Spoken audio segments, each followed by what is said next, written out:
नमो अरहंताणम नमो अरहंताणम नमो अरहंताणम। ये सारा विश्व का इतिहास बतलाएगा। स्वास्थ्य का इतिहास बतलाता है कि कम खाने वाले लोग स्वस्थ रहे हैं, दीर्घायु बने हैं, और ज्यादा ठूस कर खाने वाले जल्दी मरे हैं और बीमार रहे हैं। उनोदरी भी उपवास से कम नहीं है, अनशन से कम नहीं है। अप्पाहारा, अल्पाहार, कम खाओ। धारणा बन गई इतना तो रोज खाना ही चाहिए। प्राचीन काल की धारणा भिन्न थी। प्राचीन काल में नाश्ता नहीं होता था। आज यह आंदोलन चल रहा है कि नाश्ता छोड़ो, स्वस्थ रहना है तो नाश्ता छोड़ो। यह आज चल रहा है, लेकिन उस समय तो नाश्ता नहीं था। जब नाश्ता ही नहीं था तो उठते ही टी पीने की तो बात ही नहीं थी। कोई नाश्ता नहीं था, केवल एक भक्तम च भोजनम, एक भक्त का भोजन।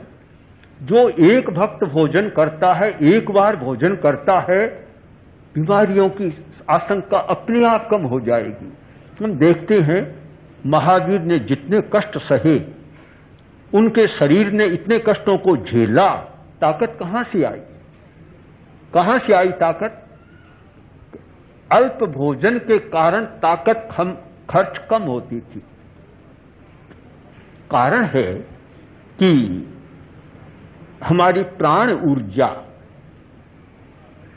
पैदा होती है नाभि के आसपास,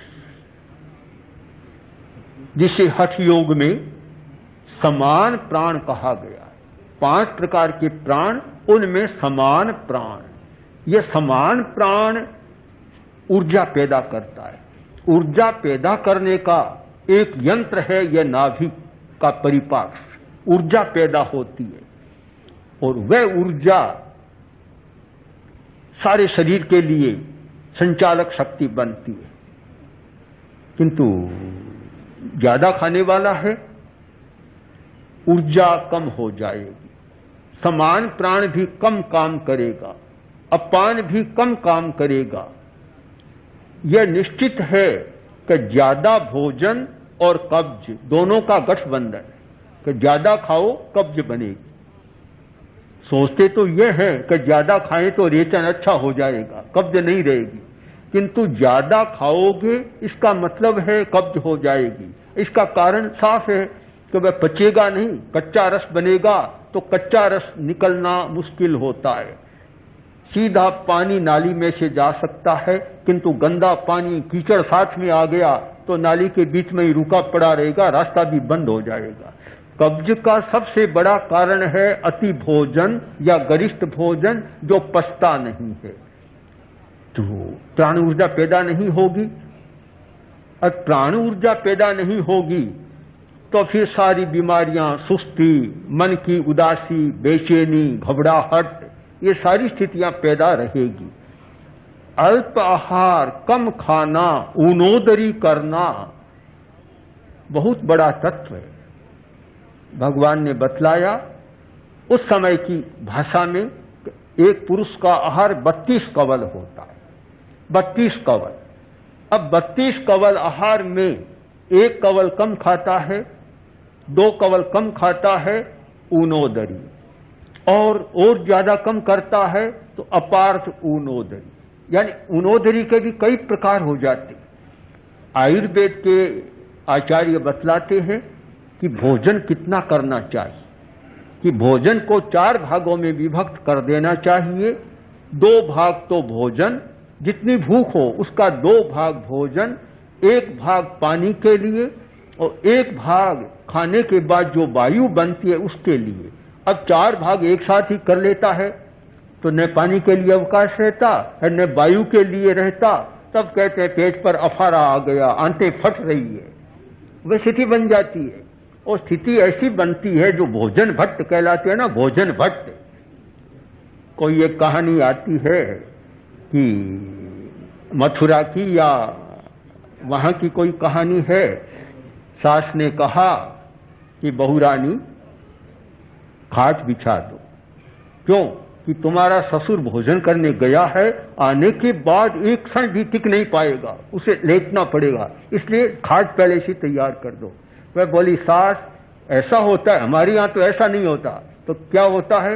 हमारे यहाँ तो जब भोजन करने जाते हैं पैदल, लाना होता है खाट में डालकर। ये स्थिति बन जाती है। तो ऐसे लोग भोजन भट्ट तो हो सकते, किंतु और कोई बड़ा काम नहीं कर सकते। बड़ा काम करने के लिए पेट को काफी विश्राम देना पड़ता है, तो उसमें ऊनोदरी का बहुत बड़ा महत्व है। वृत्ति संक्षेप करना यह आज बहुत महत्वपूर्ण बन गया। हमारे जैनों में परंपरा रही, आज 5 द्रव्य से ज्यादा नहीं खाऊंगा। और एक विकास हुआ आयम दिल का, तो बस केवल एक अनाज।